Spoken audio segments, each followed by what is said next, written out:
بسم اللہ الرحمن الرحیم۔ عزیز سامعین، آج ہمارے درس کا موضوع گناہوں کا علاج۔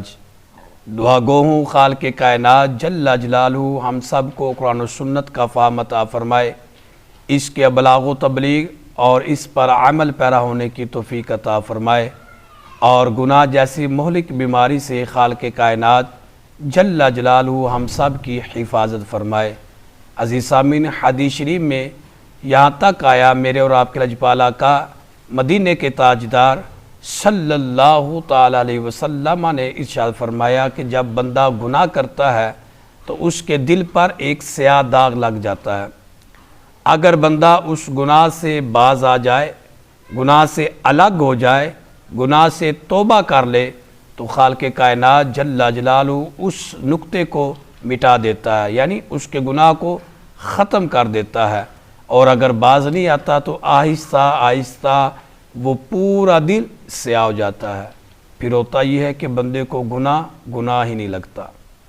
اس سلسلہ میں آج ہم نے اپنا درس رکھا کہ اگر انسان سے گناہ ہو جائے تو پھر انسان کون سا ایسا عمل کرے جس کی وجہ سے اس کا گناہ بھی ختم ہو جائے اور آئندہ گناہوں سے نفرت بھی پیدا ہو جائے۔ اس سلسلہ میں سب سے پہلے آپ نے اپنے ذہن میں یہ بات رکھنی ہے کہ کلمہ شریف کا ورد یہ آپ نے باقاعدگی سے کرنا ہے۔ کیوں؟ سیدنا ابو ذر غفاری رضی اللہ تعالی عنہ حدیث مبارکہ کے راوی ہیں۔ آپ فرماتے ہیں کریم آقا علیہ الصلوۃ والسلام نے ارشاد فرمایا کہ جب بھی تم سے کوئی گناہ ہو جائے تو فوراً نیکی کیا کرو، کیوں؟ تمہاری وہ نیکی برائی کو ختم کر دیتی ہے۔ تو سیدنا ابو ذر غفاری رضی اللہ تعالی عنہ عرض کرتے ہیں، محبوب کیا کلمہ شریف کا ورد یعنی لا الہ الا اللہ محمد الرسول اللہ صلی اللہ تعالی علیہ وسلم یہ پڑھنا کیسے ہے؟ تو کریم آقا علیہ الصلوۃ والسلام نے فرمایا یہ کلمہ شریف کا ورد یہ تو بہت افضل نیکی ہے، لہٰذا کلمہ شریف کا ورد یہ اپنا معمول بنائے۔ اور دوسرے نمبر پر آپ نے اپنا جو وظیفہ بنانا ہے وہ درود شریف کو، کہ کریم آقا علیہ الصلوۃ والسلام کی بارگاہ میں کثرت سے درود و سلام پڑھا کرے، کیونکہ یہ درود شریف جو ہے یہ بندے کے گناہوں کا کفارہ بنتا ہے اور کریم آقا علیہ الصلوۃ والسلام کے قرب کا ذریعہ ہے۔ اور تیسرے نمبر پر یا عفو، اس کا آپ ورد کریں۔ جو بندہ یا عفو کا ورد کرتا ہے اللہ رب العزت اس کے دل میں گناہوں سے نفرت پیدا فرما دیتا ہے، کہ اس کا دل گناہ کرتا ہی نہیں، اس کے دل کو نفرت ہو جاتی ہے گناہوں سے جو بندہ یا عفو کا ورد کرتا ہے۔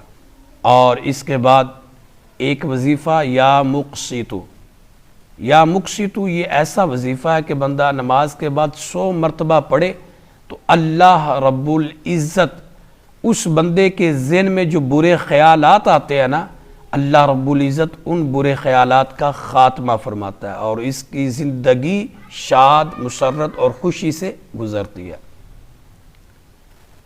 اور یا ممیتو یہ بھی بڑا خوبصورت وظیفہ ہے۔ یا ممیتو ہر نماز کے بعد دل پر ہاتھ رکھے اور 7 مرتبہ یہ پڑھے، یا ممیتو یا ممیتو یا ممیتو، 7 مرتبہ نماز پڑھنے کے بعد دل پر ہاتھ رکھے اور 7 مرتبہ پڑھے یا ممیتو۔ جو بندہ یہ عمل کرتا ہے خالق کائنات جل جلالہ گناہوں جیسی مہلک بیماری سے اس بندے کی حفاظت فرماتا ہے۔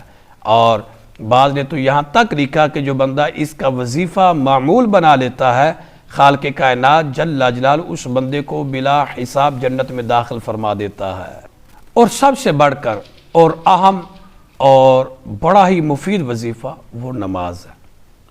کیوں؟ کریم آقا علیہ الصلوۃ والسلام کے فرمان کے مطابق بھی اور خالق کائنات جل جلالہ کے فرمان کے مطابق، جیسا کہ قرآن مجید برہان رشید میں ہمیں اس کا ثبوت ملتا ہے کہ خالق کائنات جل جلالہ ارشاد فرماتا ہے ان الصلاۃ تنہی عن الفحشاء والمنکر، کہ بے شک نماز بے حیائی اور برے کاموں سے روکتی ہے۔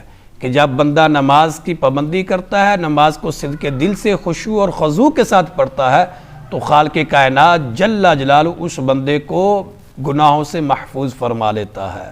نعیم الدین مراد آبادی علیہ رحمہ فرماتے ہیں کہ جو بندہ نماز کا عادی ہے نا، نماز کو پابندی کے ساتھ ادا کرنے والا ہے، تو اللہ رب العزت کی بارگاہ میں یہ امید واسق ہے کہ ایک نہ ایک دن خالق کائنات جل جلالہ اس کو گناہوں سے محفوظ فرما لیتا ہے۔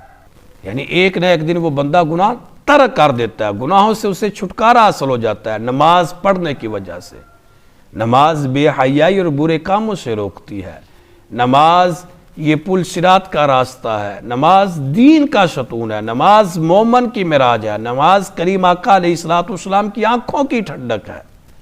بلکہ حدیث مبارکہ اس سلسلہ میں ہماری رہنمائی کرتی ہے۔